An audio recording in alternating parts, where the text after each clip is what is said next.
Assalamualaikum warahmatullahi wabarakatuh. Di sini saya Arjuni Betria dengan NPM 201101010313 dari kelas H jurusan Pendidikan Agama Islam. Dibuatnya video ini untuk memenuhi tugas UAS, yaitu dalam mata kuliah Teknologi Informasi Pembelajaran yang diampu oleh Miss Era Octaviona MPD. Di sini saya akan menjelaskan mengenai materi tentang belajar dan pembelajaran berbasis teknologi informasi dan komunikasi. Ada beberapa topik yang akan dibahas, yaitu konsep belajar, pembelajaran dan mengajar, lalu jenis-jenis aktivitas belajar, selanjutnya itu prinsip-prinsip belajar, lalu tipe gaya belajar, lalu teori belajar behavioristik, kognitif dan konstruktivistik, komponen pembelajaran, lalu tipe-tipe pembelajaran, selanjutnya adalah pendekatan pembelajaran, selanjutnya pembelajaran berbasis teknologi informasi dan komunikasi, materi selanjutnya pembelajaran berbasis multimedia, dan yang terakhir adalah teknologi informasi dan komunikasi dalam pendidikan. Baik, materi yang pertama adalah konsep belajar, mengajar, dan pembelajaran. Yang pertama adalah konsep belajar. Di sini belajar merupakan perubahan tingkah laku atau perubahan pemikiran seseorang dari yang tidak tahu menjadi tahu dan yang sudah tahu menjadi lebih tahu. Di sini proses belajar seperti aktivitas berpikir, memahami dan menyimpulkan materi-materi yang telah diberikan oleh seorang pendidik agar ia memiliki suatu pengetahuan. Lalu konsep mengajar. Di sini mengajar adalah proses menyampaikan materi pembelajaran siswa sebagai objek belajar. Kegiatan mengajar terjadi pada waktu dan tempat tertentu. Tujuan utama dari mengajar adalah penguasaan materi pembelajaran. Lalu konsep dari pembelajaran. Pembelajaran mengacu pada dua keadaan, yaitu belajar dan mengajar. Di sini belajar itu dilakukan oleh seorang siswa untuk memahami materi-materi yang telah disampaikan dan dijelaskan oleh seorang pendidik, yaitu yang mengajar. Dan mengajar di sini adalah keadaan yang dilakukan oleh seorang guru untuk menyampaikan segala materi dalam bentuk apapun kepada seorang peserta didik agar memahami dan memiliki pengetahuan. Materi selanjutnya adalah jenis-jenis aktivitas belajar. Yang pertama ada belajar arti kata, yaitu kegiatan menangkap arti dari setiap kata yang terkandung atau kata yang digunakan, karena tidak semua anak mengetahui arti dari setiap kata yang telah diucapkan atau yang telah ia ketahui. Yang kedua adalah belajar kognitif, yaitu proses bagaimana menghayati, mengorganisasikan, mengulang informasi tentang suatu masalah, peristiwa atau objek, dan disertakan suatu upaya untuk menghadirkan hal-hal tersebut melalui tanggapan, gagasan, atau lambang, atau dalam bentuk kalimat atau kata-kata. Selanjutnya adalah belajar menghafal, yaitu suatu aktivitas menanamkan suatu materi pembelajaran melalui proses mental dan menyimpannya dalam pikiran, lalu ia bisa memproduksinya kembali dalam alam sadar, yaitu seperti menjelaskan dengan tidak melihat teks kembali. Selanjutnya adalah belajar teoritis, yaitu belajar menyusun kerangka pikiran.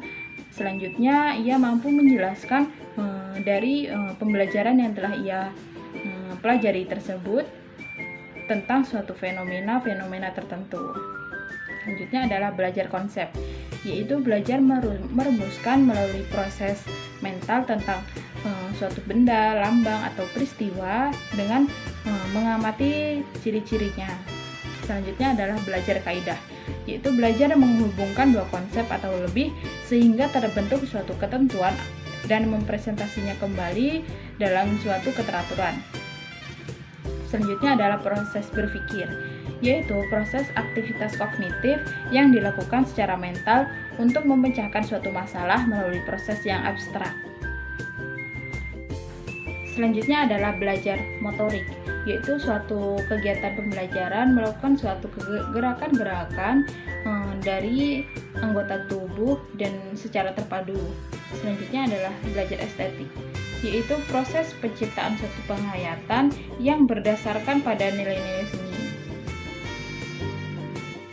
Selanjutnya adalah prinsip belajar. Jadi ada beberapa prinsip belajar. Yang pertama adalah perhatian dan motivasi. Jadi di sini perhatian dan motivasi memiliki peranan penting dalam proses pembelajaran. Pendidik diharapkan memberikan suatu motivasi dan juga perhatian, karena dengan begitu anak akan semangat dalam menjalankan suatu pembelajaran. Yang kedua adalah keaktifan. Di sini pendidik harus mampu mendorong siswa itu untuk aktif dalam mengikuti pembelajaran, karena jika dia aktif, dia akan memahami dari materi-materi yang telah diajarkan. Selanjutnya adalah keterlibatan langsung. Di sini siswa harus terlibat langsung dalam proses pembelajaran. Dengan begitu dia akan memahami materi-materi yang telah diajarkan. Selanjutnya adalah pengulangan. Di sini pendidik harus memberikan suatu arahan untuk siswa itu mengulang-ulang materi yang diberikan dan mampu menjelaskan kembali dengan pengetahuan-pengetahuan yang telah dia miliki. Selanjutnya adalah tantangan. Di sini tantangan berupa pendidik memberikan suatu soal, lalu siswa itu menjawab soal-soal yang diberikan. Dengan begitu pendidik mampu melihat pengetahuan-pengetahuan apa yang telah dimiliki oleh peserta didik karena dia telah menerima suatu pembelajaran. Selanjutnya adalah balikan atau penguatan. Prinsip belajar yang berkaitan dengan balikan dan penguatan adalah suatu proses. Siswa belajar dengan sungguh-sungguh dan dapat mendapatkan nilai yang baik dalam ulangan.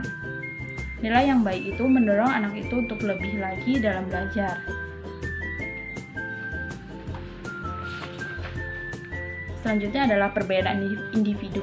Jadi setiap individu tidak mungkin mempunyai kapasitas atau pengetahuan yang sama. Di sini perbedaan itulah yang akan menjadikan karakteristik siswa itu berbeda-beda atau pengetahuan siswa yang berbeda-beda. Jadi untuk mengatasi perbedaan individu tersebut, pendidik bisa menggunakan metode atau strategi belajar mengajar yang bervariasi, lalu menggunakan metode instruksional, lalu memberikan tambahan pembelajaran atau penghayatan pembelajaran bagi siswa pandai dan memberikan bimbingan belajar bagi anak-anak yang kurang pandai. Selanjutnya adalah memberikan tugas, hendaknya disesuaikan dengan minat dan bakat kemampuan dari setiap siswa. Materi selanjutnya adalah tipe-tipe gaya belajar. Ada beberapa tipe gaya belajar.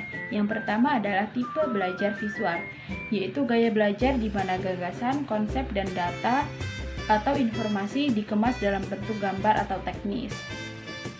Siswa yang memiliki tipe belajar ini memiliki interaksi yang tinggi ketika konsep atau data-data diperlihatkan oleh pendidik dalam proses pembelajaran. Selanjutnya adalah tipe belajar auditif, yaitu suatu tipe belajar di mana siswa itu mengandalkan pembelajaran melalui pendengaran. Siswa yang memiliki tipe belajar ini mengandalkan kesuksesan dalam proses pembelajarannya itu melalui pendengaran atau telinga. Lalu tipe belajar yang terakhir adalah tipe belajar kinestetik, yaitu siswa belajar dengan cara melakukan, menyentuh, merasa, bergerak, dan mengalami. Anak yang mempunyai tipe belajar ini mengandalkan belajar melalui bergerak, menyentuh, dan melakukan tindakan. Selanjutnya adalah teori belajar behavioristik, kognitif, dan konstruktivistik. Yang pertama adalah teori belajar behavioristik. Jadi, teori belajar behavioristik adalah suatu teori belajar yang lebih mengedepankan hasil belajar daripada proses belajarnya. Teori belajar yang kedua adalah teori kognitif. Jadi, teori kognitif adalah suatu teori belajar yang lebih mementingkan proses belajarnya daripada hasil belajarnya. Menurut teori ini, belajar tidak hanya terdapat perubahan tingkah laku atau adanya stimulus dan respon, tetapi adanya perubahan peserta didik setelah ia menerima suatu pembelajaran. Teori yang ketiga adalah teori konstruktivistik. Jadi teori ini adalah teori yang lebih mementingkan proses belajar daripada hasil belajarnya. Menurut teori ini, siswa diharapkan bisa menjelaskan, menerangkan teori yang telah dimilikinya. Karena teori ini bersifat membangun, yaitu membangun dirinya untuk bisa menjelaskan materi-materi yang telah dipelajari dan dimiliki. Materi selanjutnya adalah komponen-komponen pembelajaran. Yang pertama adalah tujuan. Jadi tujuan pendidik sendiri adalah mampu meningkatkan kecerdasan, pengetahuan, kepribadian, dan akhlak mulia dari peserta didik itu sendiri. Yang kedua adalah sumber belajar. Di sini segala bentuk pembelajaran yang bisa digunakan oleh seorang pendidik dalam memudahkan terjadinya proses belajar mengajar. Yang ketiga adalah strategi pembelajaran, yaitu suatu tipe pendekatan spesifik yang digunakan untuk memudahkan dalam penyampaian informasi, penyampaian materi pendidik dalam proses belajar mengajar. Yang selanjutnya adalah media pembelajaran, yaitu merupakan suatu alat bantu yang digunakan oleh pendidik dalam proses belajar mengajar agar proses belajar mengajar itu bisa berjalan dengan baik dengan adanya media pembelajaran. Lalu yang terakhir adalah evaluasi pembelajaran, yaitu merupakan suatu alat indikator untuk menilai capaian-capaian tujuan-tujuan yang telah dilakukan oleh seorang pendidik dalam proses belajar mengajar. Materi selanjutnya adalah tipe-tipe pembelajaran. Jadi ada 4 tipe pembelajaran. Yang pertama adalah Information Processing Orientation, yaitu mencakup semua model mengajar yang dititik beratkan dalam pengembangan kemampuan intelektual atau kognitif siswa dengan menggunakan proses deduktif dan induktif serta pemecahan masalah lainnya. Yang kedua adalah Social Interaction Orientation, yaitu mencakup berbagai model mengajar yang tujuannya untuk memajukan saling memahami dalam kehidupan suatu kelompok satu sama lain. Yang ketiga adalah Person Orientation, yaitu mencakup model-model mengajar seperti yang dikembangkan oleh para penganut Humanistic Education, yang sasarannya adalah untuk memberikan kesempatan pada tiap individu atau siswa yang bersangkutan. Selanjutnya adalah Behavior Modification Orientation, yaitu mencakup berbagai metode mengajar yang digunakan dan dititik beratkan pada perubahan tingkah laku yang telah diarahkan dan diharapkan siswa itu menjadi lebih baik. Materi selanjutnya adalah pendekatan pembelajaran. Jadi pendekatan pembelajaran adalah titik tolak atau sudut pandang kita terhadap proses pembelajaran. Jadi ada 2 pendekatan pembelajaran. Yang pertama adalah pendekatan pembelajaran berorientasi pada guru, yaitu pembelajaran yang menempatkan siswa sebagai objek dalam belajar dan kegiatan bersifat klasik atau konvensional. Dalam pendekatan ini, guru menempatkan diri sebagai orang yang serba bisa dan sebagai satu-satunya sumber belajar. Yang kedua adalah pendekatan pembelajaran berorientasi pada siswa, yaitu pendekatan pembelajaran yang menempatkan siswa sebagai subjek belajar dalam kegiatan belajar mengajar yang bersifat modern. Pendekatan pembelajaran yang berorientasi pada siswa, manajemen dan pengelolaannya ditentukan oleh siswa. Pada pendekatan ini, siswa memiliki kesempatan yang terbuka untuk melakukan kreativitas dan mengembangkan potensi-potensi yang dimiliki melalui aktivitas secara langsung sesuai dengan minat bakat dan keinginannya. Baiklah, materi selanjutnya adalah pembelajaran berbasis teknologi informasi dan komunikasi. Yang pertama ada komputer sebagai media pembelajaran. Di sini, komputer merupakan media elektronik yang dapat menerima informasi dalam bentuk input digital dengan menggunakan kode binär dalam aplikasi programnya dan menampilkan output informasi dalam bentuk visualisasi data elektronik. Selanjutnya, pemanfaatan komputer sebagai media pembelajaran. Yang pertama, komputer dapat mengakomodasi siswa yang lambat menerima pembelajaran karena ia memberikan iklim yang lebih bersifat efektif dengan cara yang lebih individual, tidak pernah lupa, tidak pernah bosan, sangat sabar dalam menjalankan instruksi seperti yang diinginkan program yang digunakan. Lalu, komputer dapat merangsang siswa untuk mengerjakan latihan, melakukan kegiatan laboratorium atau simulasi karena tersedianya animasi grafik, warna, dan musik yang dapat menambah realisme. Selanjutnya, kendala berada di tangan siswa, sehingga tingkat kecepatan belajar siswa dapat disesuaikan dengan tingkat penguasaannya. Dengan kata lain, komputer dapat berinteraksi dengan siswa secara individual, misalnya dengan tanya dan menilai jawaban. Selanjutnya, kemampuan merekam aktivitas siswa selama menggunakan program pembelajaran memberikan kesempatan lebih baik untuk pembelajaran secara perorangan dan perkembangan setiap siswa selalu dapat dipantau.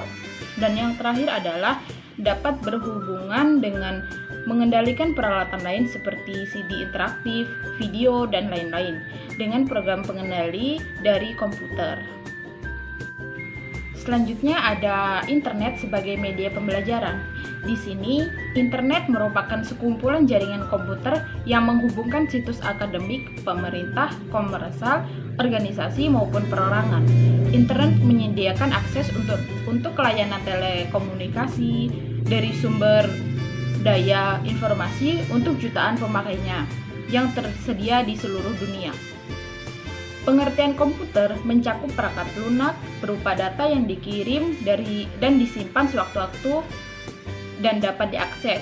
Beberapa komputer yang saling berhubungan satu sama lain dapat menciptakan fungsi sharing yang secara sederhana hal ini dapat disebut dengan jaringan. Selanjutnya ada pemanfaatan internet dalam pembelajaran. Perkembangan teknologi yang sangat pesat telah memiliki peranan yang dapat dimanfaatkan untuk berbagai kepentingan termasuk dalam perkembangan pendidikan di Indonesia. Internet sebagai hasil dari perkembangan teknologi tentunya banyak memiliki peranan penting, terutama dalam dunia pendidikan.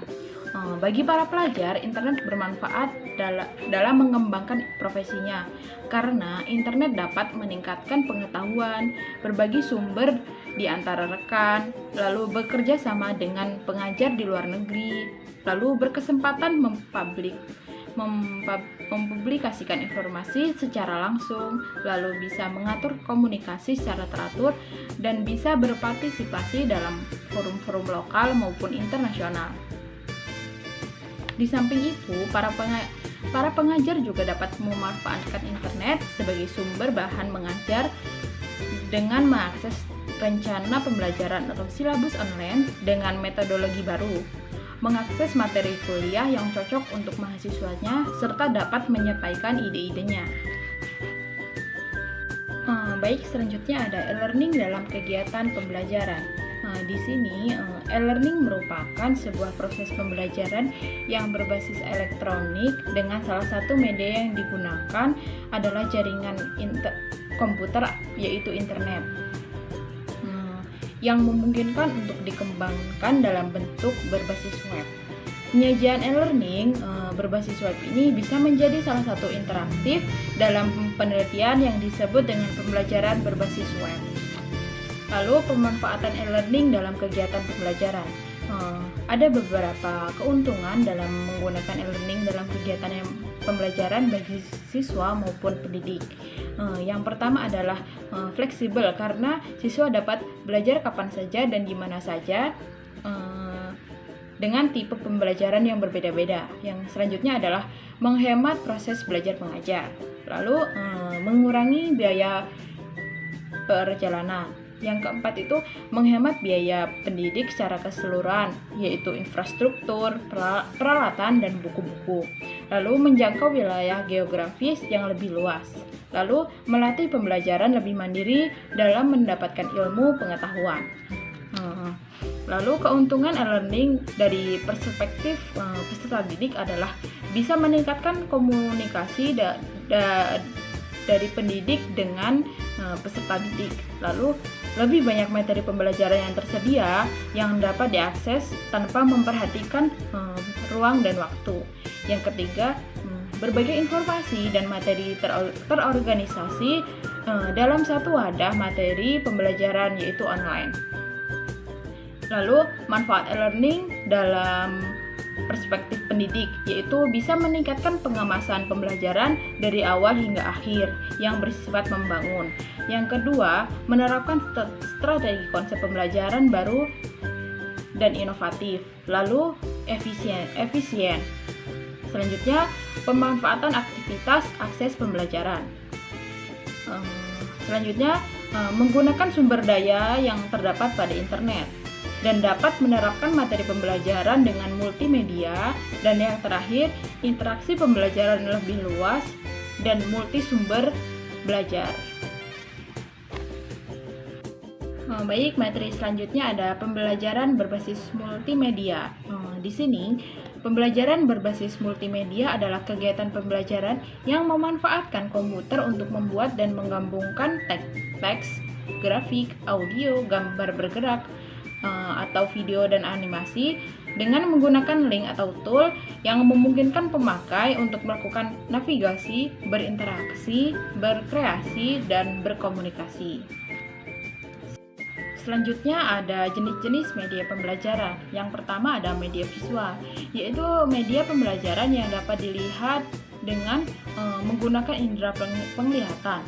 Media ini bisa diakses dengan dapat diproyeksikan dan bisa tidak dapat diproyeksikan, biasanya berupa gambar diam atau gambar bergerak. Yang kedua ada media audio, yaitu media yang mengandung pesan dalam bentuk auditif yang dapat merangsang pikiran, perasaan, perhatian, dan kemauan para peserta didik untuk mempelajari bahan ajar. Yang ketiga ada media audiovisual, yaitu media yang berupa kombinasi audio dan visual atau biasa disebut dengan media pandang dengar. Selanjutnya itu media objek dan media interaktif berbasis komputer. Media objek merupakan media 3 dimensi yang menyampaikan informasi tidak dalam bentuk penyajian, melainkan melalui ciri fisiknya sendiri, fungsinya, dan sebagainya. Media ini dapat dibagi menjadi dua kelompok, yaitu media objek sebenarnya dan media objek pengganti. Sedangkan media interaktif berbasis komputer adalah media yang menuntun peserta didik untuk berinteraksi, melihat maupun mendengarkan. Selanjutnya ada fungsi media pembelajaran. Di sini fungsi media pembelajaran adalah untuk memperjelas, memudahkan, dan membuat menarik pesan pembelajaran yang disampaikan oleh pendidik kepada peserta didik, sehingga dapat memotivasi pembelajar dan mengefisiensikan proses pembelajaran. Lalu ada multimedia interaksi berbasis komputer. Ada beberapa bentuk penggunaan komputer sebagai multimedia yang dapat digunakan dalam pembelajaran. Yang pertama, penggunaan multimedia untuk presentasi, yaitu untuk menjelaskan materi-materi secara teoritis dan cepat. Selanjutnya adalah CD multimedia interaktif. Adalah CD interaktif yang dapat digunakan pada pembelajaran di sekolah sebab cukup efektif untuk meningkatkan hasil belajar siswa terutama dalam komputer. Sifat media ini selain interaktif juga bersifat multimedia. Terdapat unsur-unsur media secara lengkap yang meliputi sound, animasi, video, teks, dan grafik.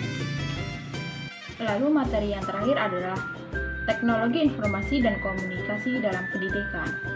Teknologi informasi dan komunikasi pada hakikatnya merupakan kajian ilmu yang dapat meningkatkan efektivitas berkomunikasi. Teknologi informasi dan komunikasi dapat dikatakan sebagai ilmu yang diperlukan untuk mengelola informasi agar ilmu tersebut dapat berupa teknik-teknik atau prosedur untuk menyimpan informasi secara efisien dan efektif. Lalu tujuan mempelajari teknologi informasi dan komunikasi yang pertama itu bisa menyadarkan siswa akan potensi perkembangan teknologi informasi dan komunikasi yang terus-menerus, sehingga siswa dapat memotivasi dan mengevaluasi diri untuk mempelajari teknologi informasi dan komunikasi sebagai dasar belajar sepanjang hidup. Yang kedua itu bisa memotivasi kemampuan siswa untuk bisa beradaptasi dan mengantisipasi perkembangan teknologi agar ia tidak ketinggalan dengan perkembangan teknologi. Yang selanjutnya itu bisa mengembangkan potensi siswa dalam menggunakan teknologi informasi dan komunikasi untuk mendukung kegiatan belajar mengajar dan berbagai aktivitas dalam kehidupan sehari-hari. Selanjutnya itu bisa mengembangkan kemampuan belajar berbasis teknologi informasi dan komunikasi sehingga proses pembelajaran itu bisa berjalan secara optimal, menarik, dan bisa mendorang keterampilan siswa dalam berkomunikasi dan keterampilan siswa dalam mengolah informasi dan terbiasa bekerja sama. Selanjutnya itu bisa mengembangkan kemampuan belajar mandiri, berinisiatif, inovatif, kreatif, dan bertanggung jawab dalam menggunakan teknologi informasi dan komunikasi dalam kehidupan sehari-hari. Terima kasih, mohon maaf jika masih banyak kekurangan. Saya akhiri. Wassalamualaikum warahmatullahi wabarakatuh.